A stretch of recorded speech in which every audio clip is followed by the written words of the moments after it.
Use deep confident. महाराष्ट्राच्या कानाकोपऱ्यातील प्रत्येक घडामोडींचं अचूक आणि निर्भीड प्रतिबिंब. ताज्या राजकारणाच्या बातम्या, शिक्षणातील बदल, गुन्हेगारीवर करडी नजर. सत्य, वेग आणि विश्वास यांचा संगम म्हणजे अजिंक्य महाराष्ट्र न्यूज.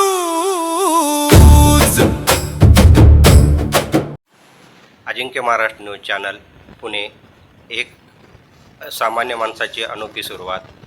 आपण देहूगावमध्ये आलेलो आहोत डॉक्टर राजू पांचाळ सर यांच्यापाशी. तर आजकाल जे शैक्षणिक विषयासंदर्भात जे मुलं भरकटत चाललेले आहेत, तर त्यांना मार्गदर्शन कशा पद्धतीने केलं पाहिजे या संदर्भात थोडक्यात माहिती द्या. नमस्कार, माझं नाव डॉक्टर राजू नामदेवराव पांचाळ. मी प्रोफेसर आहे. माझं PhD मेकॅनिकल इंजिनिअरिंग आणि 2 डॉक्टरेट मिळवल्या. त्याला ऑनररी डॉक्टरेट म्हणतो आपण. तर एक डॉक्टरेट आहे की अभ्यास कसा करावा वैज्ञानिक पद्धतीने, ही मी त्याची थ्योरी बनवली आणि भारतामध्ये साधारणतः 70 ते 80,000 विद्यार्थ्यांपुढं आजपर्यंत मागच्या 22 वर्षामध्ये मांडली. मी खेड्यापाड्यांमध्ये शाळा, ज्युनियर कॉलेज, नंतर pharmacy college, engineering college, medical college या विद्यार्थ्यांपुढं मांडली. आपण याबद्दल मी थोडक्यात आपल्याला त्याची माहिती देतो की ही थ्योरी काय आणि त्याचं इम्प्लिमेंटेशन जे वापर कसा करण्यात आला त्याबद्दलची मी तुम्हाला 1-2 मिनिटामध्ये त्याची प्रस्तावना मांडतो. मी सामान्य विद्यार्थी आहे. माझं गाव हे पिंपळगाव, त्यामध्ये मी जिल्हा परिषद शाळेमध्ये शिकतो. माझं 1ली ते 10वीपर्यंतचं शिक्षण तिथं झालं. त्याच्यानंतर मी असा हाय इंटेलेक्च्युअल नाही आहे ज्याला की आपण म्हणतो की ज्याला बुद्धीचं वरदान आहे. मी सामान्य घरातला सुतार समाजातला विद्यार्थी आहे. पण ओढ अशी होती की मी जगामध्ये काहीतरी वर आणावं आणि ते सामान्याचा विद्यार्थी घडतो कसा, ही थ्योरी मला वाटली. जर शिक्षकाला म्हणलं तर शिक्षक म्हणतात की आमचा सिलेबस झाला. विद्यार्थ्यांना म्हणलं तर विद्यार्थी म्हणतोय की सरांनी शिकवलं. पण पेपरमध्ये त्याला मार्क्स का कमी पडतात याच्यावरचा माझा कल सुरू झाला आणि तो प्रवासच नाव होता की अभ्यास कसा करावा. मग याची थ्योरी मी तयार केली की मुलांना सांगायला सुरुवात केली की मित्रांनो, वर्गात जायचं, शाळेमध्ये जायचं. 1लीच्या वर्गात जातो तर पोरांना मी एक ॲक्टिव्हिटी करतो, अशी ॲक्टिव्हिटी करतो, दोन्ही हात वर करायला सांगतो. त्यांना म्हणतो पहिले म्हणा की मी खूप शिकणार. मग ते सगळे मुलं म्हणतात खूप शिकणार. नंबर 2ला म्हणतोय की मला खूप शिकून मोठं व्हायचंय. म्हणजे पहिले तर त्याच्याकडनं वधवून घेतो की मला शिकायचंय. दुसऱ्या वेळेस वधवून घेतो की मला खूप मोठं व्हायचंय. तिसऱ्या वेळेस पुन्हा त्याला म्हणतो की मला खूप मोठं होऊन मला देशाची आणि जगाची सेवा करायची. याचा परिणाम असा झाला की मुलं मला जेव्हा भेटतात त्यावेळेस ते क्रम कमी जास्त करतात, पण म्हणतात की सर आम्हाला शिकायचं.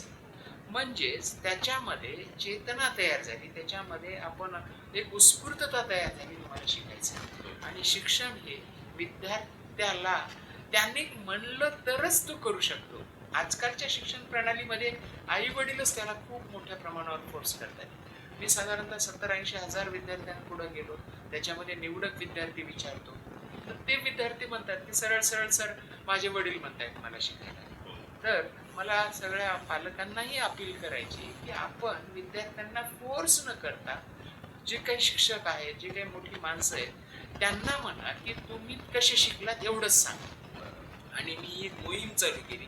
यामध्ये खूप मोठी लोक आहेत. त्यांना गेल्यानंतर भेटल्यानंतर त्यांना म्हणतो की सर तुम्ही एकदा तुमच्या शाळेत जा आणि तिथल्या विद्यार्थ्यांना सांगा की मी कसा करतो. तर हा एक मूळ मंत्र तयार केला आणि त्या दृष्टीनं सतत परिक्रम करतोय.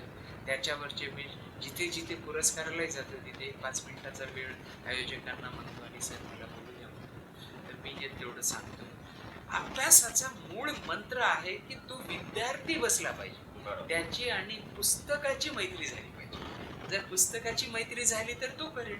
पण आता विरोधाभास असा आहे की आई वडील म्हणतात तू पुस्तकाशी मैत्री कर आणि ते मात्र मोबाईल बघताय. तर मला सांगा हे कसं शक्य आहे? तर यासाठी म्हणून आपण सगळ्यांनी एक मोहीम करूया की विद्यार्थ्याला त्यानं म्हटलं पाहिजे सर मला अभ्यास करायचा बघा. तर ह्या मेथड्स आपल्याला ओळखता येतील. आणि मी आपल्याला सर्वांना म्हणेन, एक आवर्जून विनंती करेन की विद्यार्थ्याचा कल ओळखा, त्याला म्हणा की बाबा रे तुला काय बनायचंय. तुम्ही म्हणू नका की तू हे बन. आणि ही शोकांतिका जर झाली तर मुलं घडत नाहीयेत, हा माझा एक अनुभव म्हणा. त्याला असा एक आपण इंग्लिशमध्ये एक वाक्य म्हणतो, Wien the egg is broken by the external force life ends, but Wien egg is broken by internal force life starts. म्हणजे एखादं अंड आहे, त्याच्यामध्ये एक जीव तयार होतो.